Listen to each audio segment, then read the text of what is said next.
Okay. There you go.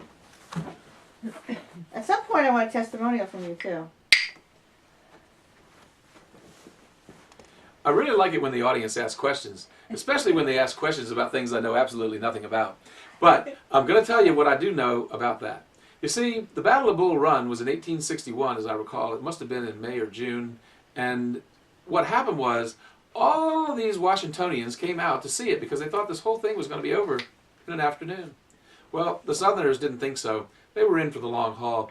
They wanted to stay Southern, and they didn't want to fight anybody to stay Southern. They just wanted to be Southern. But when people came down and were trying to tell them how to do, they defended themselves. And so in 1861, this is when the Battle of Bull Run happened.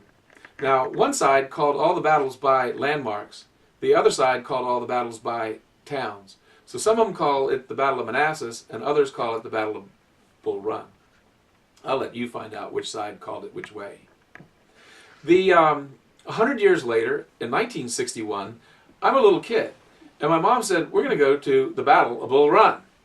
And I was like, wow. And I got down there, and real guns were going off, and smoke was going, and people would hear it, and they'd fall down. So it really looked like they got shot. But nobody got hurt in 1961. But in 1861, people died.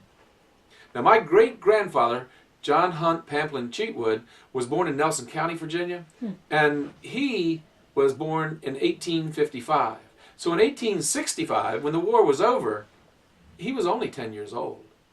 Now, can you imagine seeing the Black Horse Cavalry and those horses so tall? I guess they might have been 16 or 17 hands tall, and these riders with black boots and black garb, and they had hats that were black, and they called them the Black Horse Cavalry, and they came through because they were cavalry. They had swords and guns.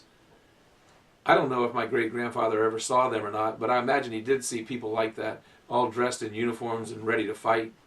Had to be scary. Had to be really scary.